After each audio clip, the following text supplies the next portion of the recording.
who I saw on Zoom, and then Katie, Katie Waterman. who I don't think has been She's new. before. Okay, good. Yeah. Well, Katie, welcome.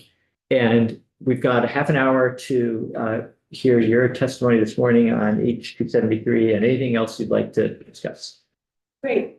Well, thank you very much for giving us an opportunity to come back in. After I was here on the Friday that the Joint Fiscal Office did their review of H 273, we thought it might be helpful for us to provide some additional information, more background on some of the figures that he was using. So I've got a very quick presentation that won't go too much further into the weeds, but a little bit more into the weeds. It's going to rely primarily on the economic impact study that we did in 2019. A very little bit of information that we pulled out of the USDA census survey that they ran in 2022. And then since we were here that Friday, we've done a phone survey. We called about almost 50 equine business owners and asked them a round of 8 questions to try to get a little bit more of a sense of who's currently in the current use program for whatever reason, how many are not, and how many would consider being in it, to give you a little bit more of a perspective on that piece as well. So that's basically what I have coming up here. And let's make sure that, okay, it's more than you need to see. We'll stick with that much right now. So this is a quick graphic from the 2019 impact study, and you've received this. It's in your records. The main things that I wanted to pull out of this were that, and this doesn't pertain directly to this discussion, but to give you an overall sense of the scale of the equine industry. As of 2019, we showed that just over $37 million came into the state from people visiting the state with their horses to participate in events. $46 million was spent in state by people who own horses, paying for various things related to that. We also found that the average equine operation maintains 61 acres of open land. So then that's the average for them. And I will mention this bottom 1.3 million in annual tax revenue. I tried to suss out from the questions related to that a little bit more detail, but what I can, and I couldn't do it that well because I'm not a person who follows that kind of figuring very well. But that includes all the taxes that would be paid relative to buying feed, buying bedding, because equine operations don't get any of the tax breaks that, for instance, dairy does. So it covers taxes on everything that they would pay. And that figure likely, from what I can tell, covers what they pay in property taxes and sales tax. Question? I was just confused about that. If you go back up to that other slide, it said, what's the 2334? Oh, that was just in this survey, we had 700 responses, and that 700 responses reflects 2,334, which is about 27% of the estimated 8,500 equines in the state, which we do think is we thought back then was a low number, because there's a lot. If you drive around, like me, I drive around and I look at horses in people's backyards and I think, I'm quite sure they did not participate in our survey because they're barely findable on a road. So I think there's a lot more that we're not aware of. At the Horse Council, have a sort of definition for what constitutes a horse farm? They have, in our view, they have to be making 50% or, close. They have to be making income from, they can't, like, I don't count as a horse business. My horses don't bring me anything but joy. So that's that. They have to be making some level of income. We don't have the threshold at 50%, although for this law that this bill we're very much in support of having a threshold of income that's required. So this chart is from that survey from 2019, and I just wanted to highlight, although the purchase of equines in Vermont is an important number because a number of our equine businesses do sell horses. This number also includes just if I decided to sell my horse and you decided to buy it. So it includes personal sales. So we didn't want to muddy the waters with that. But these payments, boarding in Vermont and training and lessons, you can see make up the largest portion of the expenses that people have related to equines in Vermont, with feed being, up there as well. But you'll see that breeding is actually a very small portion. And right now, breeding is the only thing that's allowable as a current use enrollment. So we wanted to explain that. And then these next two slides, we get a little bit more into the impacts from that have to do with the landscape. So again, the average acreage of an equine operation is 61 acres.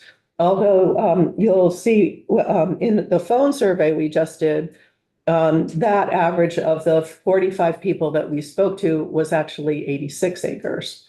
So this number may be a little bit higher. 16% listed their primary function as a boarding, training, or riding facility. So they're making their main equine related dollars from that. And 17% are currently enrolled in some sort of land preservation, and that could include current use, but it could also be the Vermont Land Trust or some other preservation program. And 29% reported that some portion of their land was enrolled in current use. And then another 47%, and Ezra mentioned this as part of the Joint Fiscal Office review of this, that 47%, according to this survey, did respond that they would be interested in enrolling in current use if the language was changed to expand and include more equine operations. I went back and actually asked the folks at the Center for Rural Studies if they could explain that a little bit more, because our concern with that was that there might be some duplication between that 29% that are enrolled and the 47% that say they would be enrolled, because if they're already enrolled, but it's not for equine, then they may be saying, well, yes, I'd also enroll for equine if that became available. So we just wanted to make sure to give you a clearer picture that if this bill were to pass, there may not be 47% increase in that picture. Representative O'Brien. So Heidi, in that poll, you didn't ask the horse farm people if, for instance, they have part of their farms enrolled in the forest. In the 2019 survey. Right. We did not. Okay. Yeah, we learned a lot from doing that because it was the first one that had been done. And so, we realized in retrospect that we should have separated horse owners from horse businesses. And were we to do a survey like that, a study like that again, we probably would actually do two studies. And we started to look at that, but we're looking, Center for Rural Studies estimated about $50,000 each to do those studies, and we just don't have that capacity right now. There are a lot of horse farms, say a 200-acre farm that has forest that's in. Yes, exactly. And we did ask that question in the phone survey, so I'll have a little bit of data for you on that. This is also from the 2019 study, and this question asked what the owner saw the primary function of the operation as. So you'll see the top was for personal use, that people have horses for personal use. But the second one, the boarding, was the second highest. And the third, interestingly, was farm or ranch. So other agricultural uses were their primary use of the property. And again, you'll see that breeding falls really low down. So focusing on breeding doesn't really help the average horse business at all, really. So then to get into this phone survey that we did, we contacted 45 people, which is about, the Horse Council has a list right now of just under 200 equine businesses. So we called 45, so that's a pretty good slice of the pie. What we found was that the total acreage owned by that group was almost 4,000 acres. It came out to about 88 acres, 86 acres. That's on average owned by those people. The range was somewhere in the realm of from 8 acres to 450 acres. So just to give you that perspective. And those smaller farms, interestingly enough, when we spoke with them, they are, of course, in more settled areas, more urban areas, but they all have gotten feedback when they've talked with their neighbors about potentially having to close, that it's really important to their communities that they stay if they can, because they appreciate the open land that is being preserved. So of that 45 people, 14 are already in current use. And so that was split between, some are in for maple, so for agriculture, some are in for forestry, and then so that's what they're divided by, because there isn't anybody that's in there because they're a breeding facility and qualified that way. Not a single one. Not a single one. Yeah. We do know that there are some breeding facilities and they're just not enrolled, or? They're not for that. Yeah. They're enrolled because they produce hay, which is actually another one of the reasons that people would qualify. They're producing hay and selling it. So they have other reasons for being enrolled. So of the 45, only 2 said they would not go into current use at this point. And 1 was undecided. What we did also learn was, I think there's a lot of misconception about the current use program. So we've learned that there's more education that would be needed about the current use program. There were responses that included, I don't want the government up in my business. And, to try to explain to people that current use, other than the income requirements, isn't up in your business. It's just helping you preserve that land. So part of it is a misconception.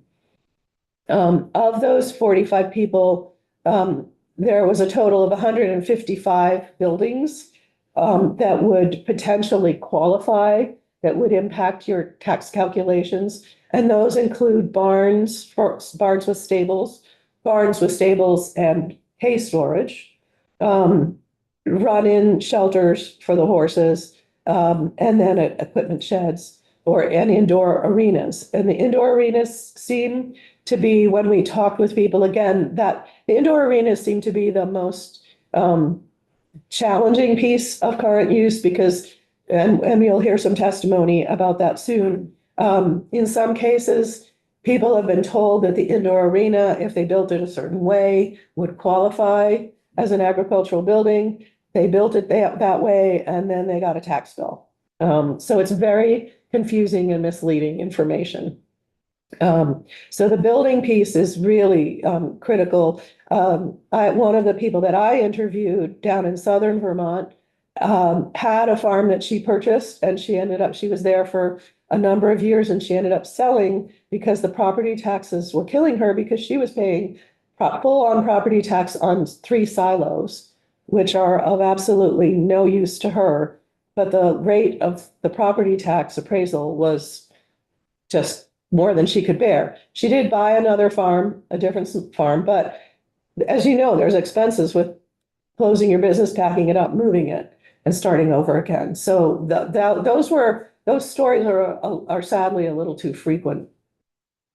And then the average in percent of income is 56%, just over 56% of the average household income. The average number of horses is 20. Some had many more, some had fewer. And then just as an interesting note, in terms of hay consumption or hay production, and again, we didn't get into the weeds of this, 93,000 square bales and 1,215 round bales are used by these operations or created. So the impact on hay production is significant. And so some of these make their own hay and some of them are purchasing hay from other farmers. So there's that spread as well. The top concerns that were identified back in 2019 were taxes, liability insurance, and workers' comp. And then a fourth concern was around the regulations and trying to meet those regulations, especially when they don't get any of the support for taxes. And just to give you a sense of this, we got from the USDA that the 78% of the people that responded to the USDA survey were predominantly female, and they've lived in Vermont for 16 or more years. And 17% have a commercial boarding facility. But what's interesting to me is that 49% of them are in the age group from 25 to 54. So this is a younger demographic. And if we want to keep these people here, we've got to find some ways to help them. The next largest group is the 55 to 64, so still in working age. And then the smallest group was 65 to 74, who are, and they're still at it. And then finally, that survey also showed a decline from 2002 to 2022 of from 1,800 farms, equine operations, to just over 1,000. And when, in the course of our phone survey, 6 businesses have closed that we called, and 2 are considering closing. So that's really recent and very sad. This year then. That's right, this week.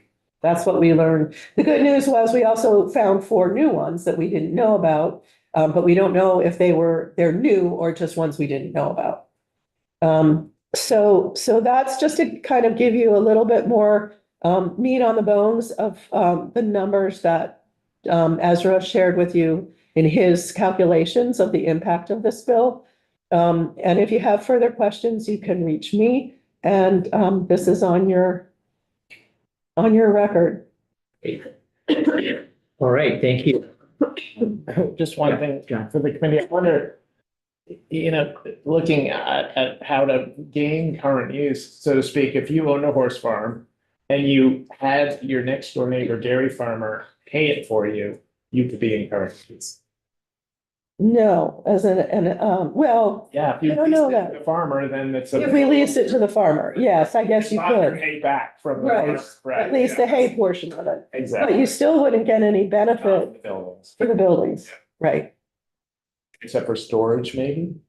I don't know. That would be a good question for Jill Remick, I guess. Yeah. All right, let's turn to Mindy. I don't know if. Yeah, I think Mindy was going to be next. Yes. No, I'm sorry. Katie was going to be next. Katie, I think we can hear from Katie for a short time, and then I have some also. Yeah, I'll try to be really brief because I'm just an example of what Heidi was talking about.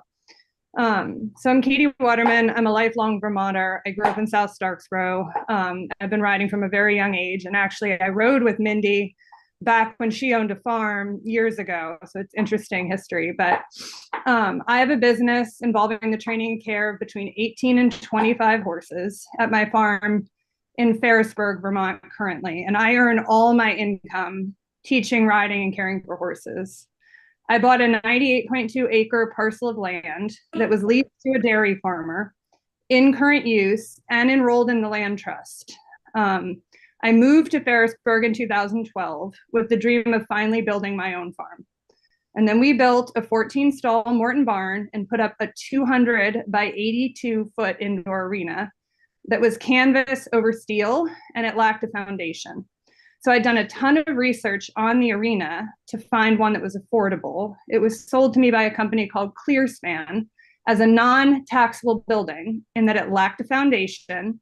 It was for all intents and purposes a greenhouse, and it could be dismantled and sold in one day. So we moved in finally in December of 2015, and then we got the tax bill. We had been paying $3,500 a year with the land in current use, and our house is our homestead. And now our taxes were $14,000 with our farm appraised at $1.4 million. So every square foot of my buildings, including a hay storage shed, the barn, and my huge quote unquote non-taxable indoor arena, was being taxed at a commercial rate. We did grieve the taxes and got them reduced. We convinced the town that no comparable working equine farm had ever sold for that much money that was in land trust. We also claim my indoor was an eyesore, which everyone on Mount Philo claims also. And then it devalued my property. And if I did sell the property, I would tear it down to resell it. Still, we went from $3,500 to $12,500 in property taxes, and that was crippling. We forged on, and I've been subsidizing my boarding business with my training and my lessons. However, now, since COVID and a severe labor shortage, I can't do the training and maintain the boarding care of the horses. So just to give you an idea, to keep the horses, they need constant care. We start feeding and turning them out at 6:30 in the morning. Then we have to clean the stalls. We have to set up feed for the evening. We have to sweep the aisle, and then we can start riding and training them. Then we have to bring the horses in. Then there's more cleaning of stalls, feeding, sweeping, cleaning all the tack. And this doesn't even take into account all the mowing, pasture maintenance, fence fixing, repainting, plowing, arena maintenance. I'm 2 riding arenas. The list goes on and on. So now I've downsized to 17 horses, and I have 2 very part-time employees, and I do the rest of the work myself, which is often 60 hours a week. As I get older, I'm 43, and I have a school-age child, an 8-year-old. I'm finding this level of work completely unsustainable. The last 5 months, without being able to charge training board because of the labor shortage, I've lost between $3,000 and $5,000 a month boarding 17 horses. If this continues, we'll be forced to sell the farm or do something else. I can't keep working this hard with such a huge financial loss. This isn't just my story. It's everyone in the equine industry in Vermont right now. I've developed a top reputation, and I have the best clients. And if I can't make it work, I'm not sure who can. Without horses, there's going to be much less need for hayland and cropland. And without horses, there's going to be even less opportunity for young people to be on the farm. We as an industry right now are at a serious breaking point. And if we want to keep horses as a part of our landscape and as a legacy for our youth, we must do something now. Having zero value buildings would be a huge first step in acknowledging that we are hardworking farmers trying to do what's best for Vermont and keeping the land open for future generations. So that's all. Katie, thank you for sharing all of that. Can I ask who suggested to you that the building wouldn't be taxable? The company that sold it to me, ClearSpan, they advertised it that way. Okay. Are they still in business in Vermont? I don't know if they are they're not a Vermont-based business. I see. Okay. Yeah. They've been historically one of the leading providers of indoor arena. And I do know that they put up a lot of arenas in New York, and I believe in New York they are non-tax. You can have that building apply as a non-taxable building as part of an agricultural pursuit for horses. so that might be the source of the. I don't think they lied to me. I think they just were misinformed about Vermont law, which is confusing, right? Like, are we agricultural? Are we not? So, John, you had a question? Yeah, Katie, where do you get your hay from? So for a while I did hay my own land, but I couldn't make that work because I couldn't get anyone here to do it in a timely manner. So now I actually buy my hay from a dairy farmer. And it's interesting because my land is in current use still, and I lease it to another dairy farmer, the land that I was haying. So to your point that you brought up earlier, that I'm kind of playing the current use game that way. Representative Boswell. Yeah, I haven't had a chance to look at our agenda today. I'm just wondering, your testimony was really powerful. I'm wondering, did you submit your remarks in writing so that we can go back and look at those later as well? I believe I did. Yes. Mindy. Okay. I all right, sent thank you them very in, much. yes. Thank you. All of this is in the record. Thank you. Maybe you said this, how big is your parcel and how much of it is enrolled currently in current use? It's 98.2 acres of land, and I believe right now, at least 75 acres are in current use.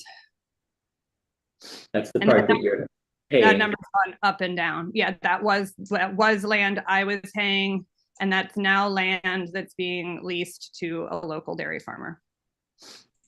So to that point, that this is a great example of a farm that if it were to come into equine use is not going to have the full impact of a farm that was not at all in current use. The impact is going to be the addition of whatever the tax impact is of adding for buildings. I want to just be sure that we give Mindy a chance to say whatever she wanted to say. Good morning, Mindy. Good morning. My testimony might be as long as 6 or 7 minutes. Is that going to be a problem? No, I think we can accommodate that.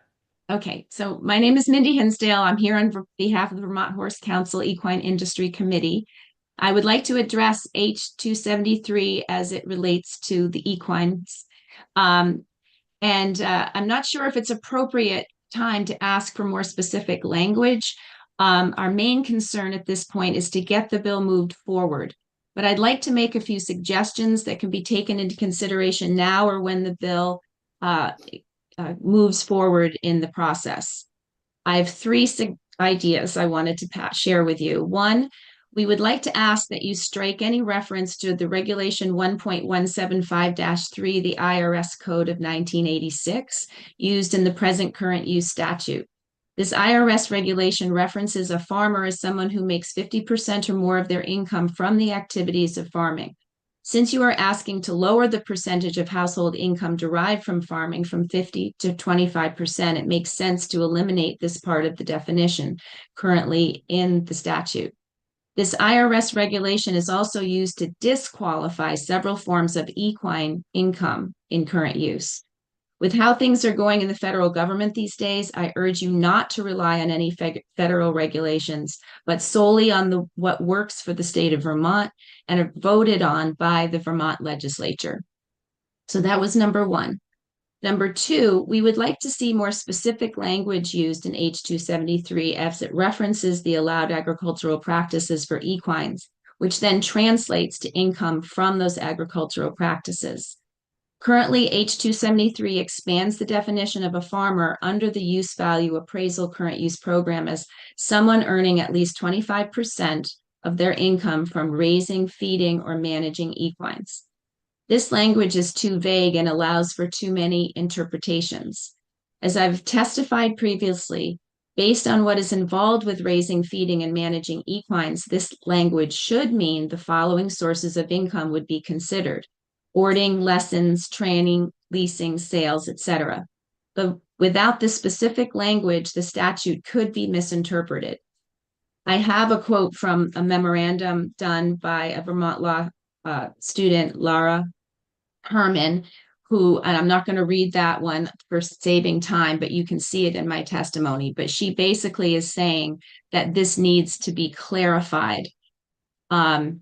So to review, the complete language is in 10, let's see, the complete language in the statute 10 VSA section 6001-22G, which is what was used to write this H273 bill, states that farming means the raising, feeding, or management of 4 or more equines owned or boarded by the farmer, including training, showing, and providing instruction and lessons in riding, training, and the management of equines. Quite honestly, there needs to be other sources of income specifically included as well, such as sales, as breeding has always been accepted in current use, and leasing. We can see an argument for eliminating showing in the statute, but there is also an argument to include showing as well as trail riding.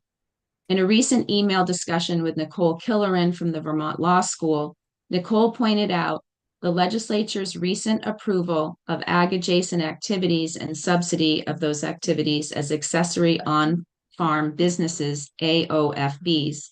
They, meaning the legislature, can also define farming expansively to include horse businesses that are engaging in ag-adjacent activities. End of quote. These ag-adjacent activities are what encompass agritourism activities, for example, horse showing and trail riding. We feel these additional equine activities should only count toward an equine farmer's gross annual income if these activities are conducted by Vermont equine farming businesses. For example, not given to an out-of-state group that comes to Vermont and sets up to hold a horse show for 6 weeks, but only for equine farmers who run their business in Vermont and need to run some horse events to make their business model work. We urge you to consider these vitally important streams of income to horse farmers and specifically include them in H273. Number 3, as we have stated consistently throughout our testimony, we are interested in helping the hardworking equine farmer who is a full-time farmer, not the backyard horse hobbyist. Our main objective is to have legitimate horse farms treated equally to other farming operations in Vermont. We want to be sure that the percentage of income required for a horse farmer to be fully included in current use is defined in a way that doesn't allow hobbyists to be included. The sources of income used in the definition to make the percentage calculations are vital to this determination. If you incorporate the sources of income we have suggested, boarding, lessons, training, sales, leasing, trail riding, and events in the current use definition, at 25% or even the current 50%, this would allow the full-time farmer who is truly running a full-time equine business to qualify. I urge you to pass this bill, H273, through to the next level and allow us the time and opportunity to fine-tune the cost of the equine portion of this bill. It will also give us the opportunity to consider these suggested edits to better define the needs of the horse industry in Vermont. Keeping this bill alive will allow us time to determine a more accurate cost to the state. And quite frankly, the cost of the state to the state of Vermont of including equine businesses in current use, I feel will be insignificant compared to the huge economic loss that will come from having the horse industry die out. Passing this bill will stop the rapid loss of equine businesses in the state, get equine businesses thriving again so they can continue to pump in money to the Vermont economy. And finally, this is the right thing to do, to recognize equine businesses as fully agricultural and allow them to become partners with Vermont, working to keep land open now and for the future. Thank you. I do have a few questions. I don't know if we're going to have any time for these questions. I could ask them and you could email them answers. How would you like me to proceed? Look, we are out of time. We're running a little bit late, Mindy, and I'm not sure what the nature of the questions is, but if you want to email them, maybe that would be a good next step. Okay. Yeah. I can certainly do that. And should I email them to you, the whole committee? How You can would you like send me it to do that? Sure. Yeah, you can send them to the committee assistant. Send them to Sidonia. She Okay, can make sure we all see them. wonderful. Well, Thank you very much for giving us this time today. Well, thank you for making time as well. We appreciate it. Thank you. Thank you. Thank you very much. Thank We really you. appreciate all you're doing to work on this. All right. We will be coming back to current use after our next segment, and we now have, I think Caroline Gordon has joined us. Caroline, do you want to come out to the table? Yes, thank you so much for having me today. So yesterday we had a quick conversation at the end of the day, I guess, on the miscellaneous ag bill.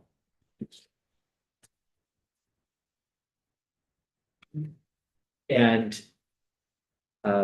Representative Supranat, you had, maybe you can, Yeah, so that I'm not trying to say what you said, you can take yourself. sure. So we, as a committee, after I had voiced some interest, had thought that possibly. sorry. No, go for it.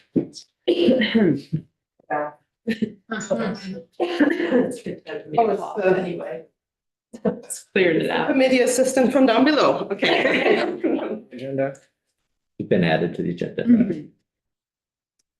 We were considering adding to our miscellaneous agriculture bill some accessory on-farm language. It's something that our committee has been talking about for years and years, as you know, and there was some curiosity around just adding some simple language that would possibly include an exemption for weddings and event spaces and kind of remove some regulatory barriers that you know are making it harder for farms to remain financially viable in such a changing economic climate right now.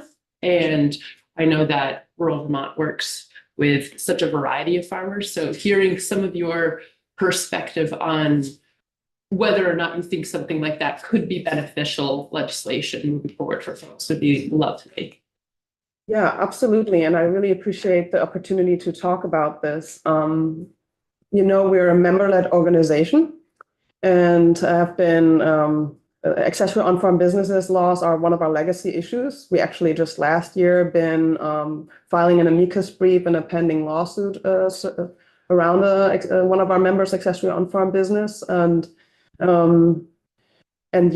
we certainly have interest keep working on this legislatively. We actually earlier this session had a series of stakeholder group calls to discuss the language that passed into law last year, and there was certainly interest to keep working on that.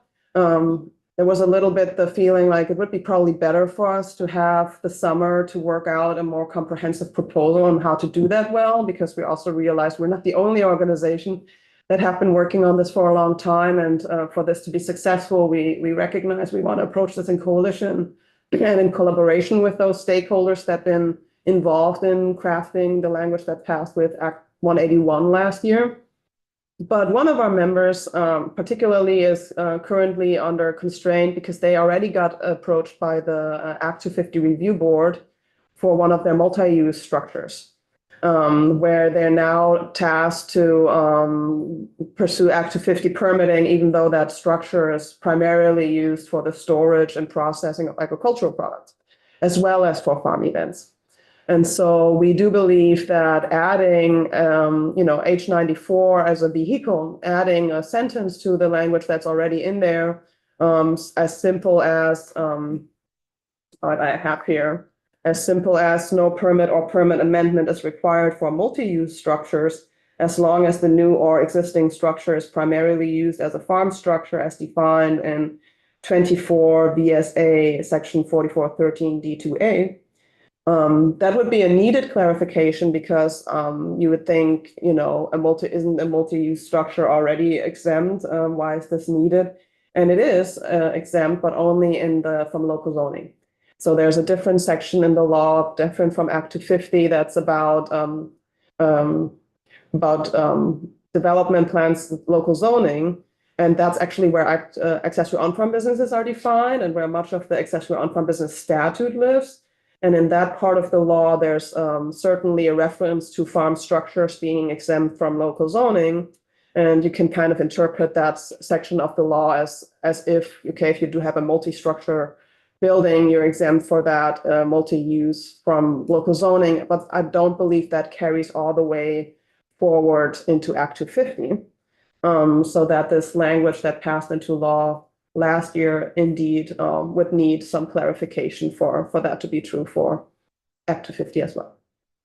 So we're talking about, you mentioned one specific example. I don't know if you want to talk more about that, but can you just paint a little more of a picture of what kind of a structure we might be talking about? Yeah, so this was a historic barn frame, to what I know, that was like rebuilt in a modernized way in a different location for the purpose of a winery processing their wines there and also storing it. And as well as for the multi-use of that structure to host tastings then and other events. And other events might be weddings. I think they also host weddings, like 1 or 2 a year. That's not a substantial part. They usually do concerts there. Okay, But not, yeah, those concerts take place outside of that building, actually. So, but they have like jam sessions up there and like farm meal events. John. Hey, Caroline, is there any Act 250 language on, is it, that defines this? You know, is it a percentage of days that it's one or the other, or if just for one day you have a concert, all of a sudden it's a multi-use You know, farm? We believe in the legal principle of clarity, which means any law that's written in a way that you read it and you think, okay, how is that gonna work, is actually really bad policy. So any sort of measurement that's sort of not enforceable, like would not come out of our recommendations. So I would refrain from this kind of tit for tat. So fundamentally, and this is a conversation without any draft language. This committee hasn't seen any, and I think maybe we're hopefully going to get Ledge Council in here in a few minutes to possibly look at something. But fundamentally, we're talking about a change in the Act 250 statute, whichever one that is, section, chapter, title, that would exempt the farm from going through the Act 250 process for having a structure that is not just ag, but is multi-use. Right, and I'm happy to send the sentence I read to you by email and for your consideration with Legislative Council. It seems like what H94 currently does is already amending the part of the statute that would be about Act 250 permitting. So this sentence could be simply added to the existing language in that bill. And that would, give us a chance to keep working on that in the Senate if that were to move. As I said, H94 is not necessarily exactly what we would want in terms of addressing farm and stays and farm events broadly. I think for that to become like a scale appropriate solution, there's more discourse to be had. But for now, to have a vehicle at least that's moving where we can address the clarification around multi-use structure, that's something we would support.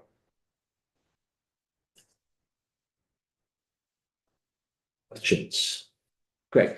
I don't know if this is potential language you're putting in there, but it really should almost be separate statute governing the agency of ag, I think, but when a building is considered exempt from Act 250, or really even if it's considered an agricultural building, which exempts that I think in current statute from even local zoning as well to some degree, I'm not sure, but either way, it'd be nice to have a document that's signed by somebody that says this building is exempt, because I went through a similar process with my farm stand, and just trying to get a document from the fire marshal and Barry saying that my building was exempt from fire code.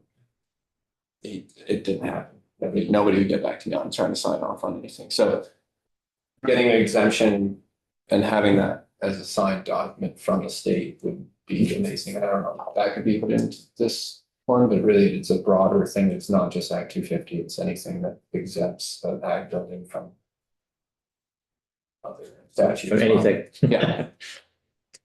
Yeah, I mean, just to quickly respond to that. So that goes a little bit, I think beyond what we might be able to achieve before crossover right now, and maybe even in the other chamber in this session, because this is one of the considerations why we think we have to work on this more comprehensively over the summer.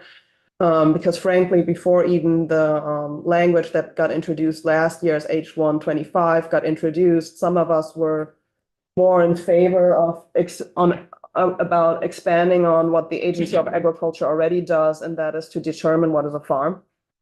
And they have that authority, and they issue like farm designation letters. So getting to what you were saying, like, could that farm designation letter be inclusive of these are the farm structures on the farm? And would that kind of circumvent some of the concern that what's the biggest make or break around accessory on-farm businesses and the support for them is, well, is the farm that's doing the accessory farm, on-farm business, is it actually a farm or is it just greenwashing?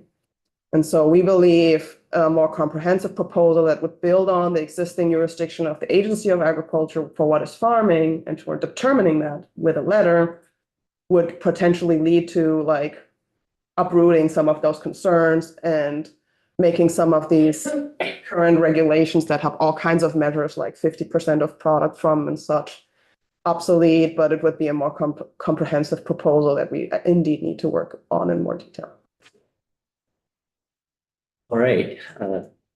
Anything else, Caroline? I actually, if I may, I know I'm also called into this afternoon to talk about cottage food law, and I was wondering if we have a couple minutes. I actually have two more recommendations that I wouldn't need a lot of time laying out for you, but I know we're in the sense of time, it might be better to spit everything out as soon as possible. We haven't had Ledge Council walk through or one yet, so I think I'll probably hold off if that's. I would be happy to come back on that later. Another thing I wanted to comment on is the H-134 bill, where I have just an additional recommendation that's straightforward, Okay, if I may. sure, yeah.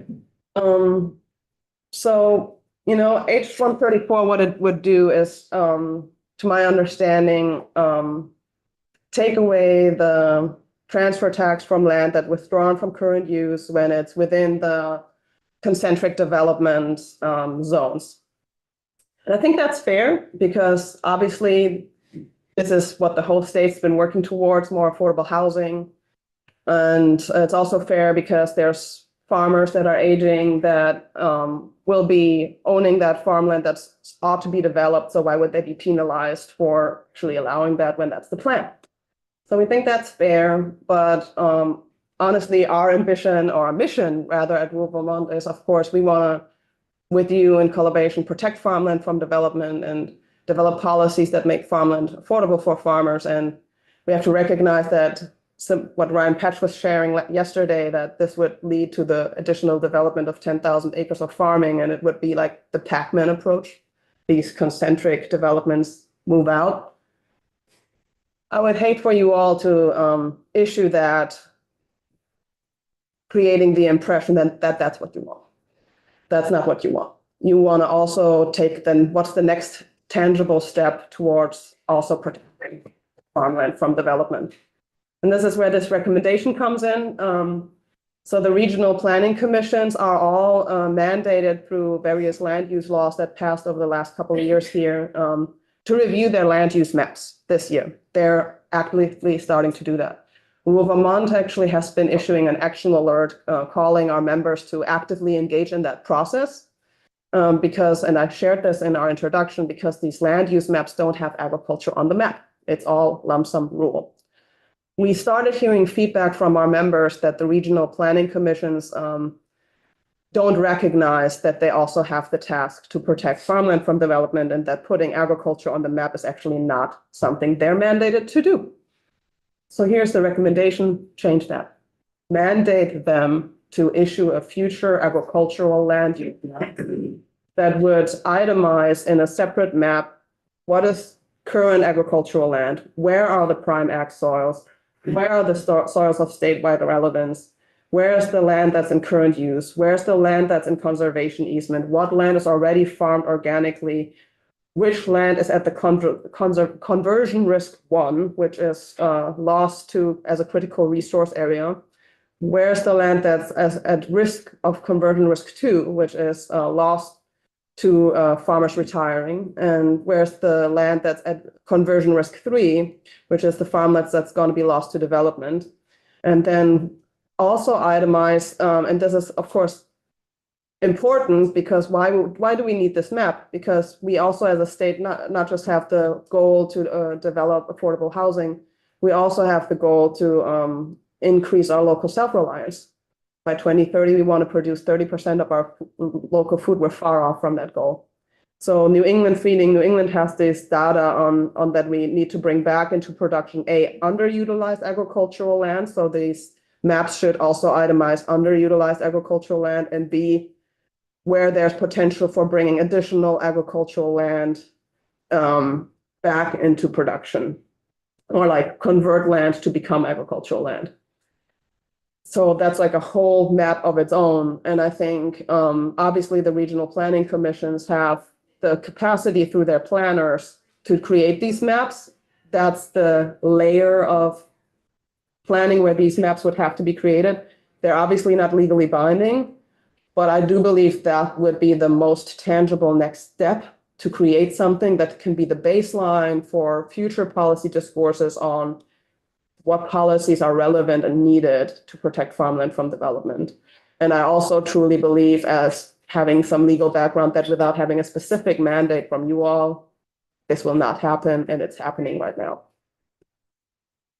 I think it would be helpful, Caroline, thank you for that. If you, when you have a chance, if you could submit that testimony. Yeah, I will. So I just wrote this down 10 minutes before I got in here, and that, Yeah, but the concept of that I recommended to House Environment as well. I didn't have a chance to testify there, but they're aware of this idea, and I certainly drafted this language up for you to use. great. Thank All you. right, thank you. Thank you. And, well, good morning. Do we have you just for 5 minutes? I have no idea. I don't know what my schedule is right now. People are changing it for me without telling me. Well, I have to probably take some responsibility for that because I was asked yesterday if we could let you go at 10 to be in another committee, and I said we could make that work. So I assumed you were part of that conversation, Ed. I apparently was just in House Judiciary for the right to farm vote, but I didn't even know it was happening. For Senate Judiciary. We have, so we had asked you to be here first to share some language possibly that Representative Supernaut just brought to us yesterday, and language on an idea that she brought to us yesterday. And you heard Caroline talking about this a little bit on accessory on-farm businesses. And then when we are done with that, we had asked you to be here with Kirby, your colleague Kirby, while we did a little markup on some of these current use. Yes. And if we can't, if you do need to leave and Kirby's here, then I think we can. To amend those events that are qualifying as accessory on-farm businesses. And it would be to say that the educational, recreational, or social events that feature agricultural practices would include weddings and concerts featuring qualifying products. And that was really the large part of what it would do. And then it would say that no permit or permit amendment is required for the construction of improvements related to hosting events or farm stays as part of an accessory on-farm business if the farm is located in a municipality that has adopted performance standards and a site plan review. So that's really all that 94 does. I do want to caution you that, and caution anyone that would think that they could just now hold weddings at their farm for however often that they would like. There are other rules that would apply, especially if you're serving food. You're going to have people at an event at your farm for, hold on a second. If it's outside of a structure, no, if it's inside of a structure, then the event can last no more than 4 consecutive days. And there are no more than 12 days of events per year. And then you may need to include suitable toilet and hand washing facilities as well. And are those already currently in statute listed out as? These are potable water supply rules. Okay. And then there are other rules which I didn't have the time to review when you're serving food to the public, there are exemptions under that for events. I didn't have time to check that. So I'm just putting out there that this isn't just a free pass to have weddings and concerts. It means you don't have to get an Act 250 permit. And it means that you are exempt from municipal zoning. And is that something that could just simply be clarified with a line stating that if all of that language was potentially infused in order to make weddings and events exempt from an Act 250 permit, that you could also say, and additionally, all of the requirements that are currently in statute that mandate folks to still. I mean, we don't normally do that. Okay. The law is the law and you're presumed to know the law. Okay. So, There's no need for additional clarity. It already exists. right, honestly, your municipality is going to let you know if they can no longer regulate you. Mhm. They're going to say if you have an event there, you're going to need to have suitable wastewater, you're going to need to have suitable hand washing. They'll probably try to do something about traffic on the road as well, especially parking. What happens in towns where there's not zoning or performance standards, site plan, et cetera? Does it kick back to Act 250? So if it triggers Act 250 and it basically becomes, instead of 10 acres triggering, it's 1 acre that triggers it. So you're exempting, especially under sub 2 here, sec 2, those constructions. But it wouldn't apply in those municipalities because if they don't have zoning, they don't have performance standards. So it wouldn't really be allowed in those municipalities, but who's regulating them? So I'm not saying that they can do whatever they want, but All right. Thanks, Mike. I think why don't we stop there? You need to be somewhere else. You can go. We'll take 5 minutes and then we'll get into current use. If you don't need to be somewhere else and want to stay, that's fine too. I'd rather stay, but Yeah. I guess I'm going somewhere else. Well, we appreciate your preference. Just keep them here until somebody comes in and leads them away. Yeah. Anyway, we're going to take 5 minutes here.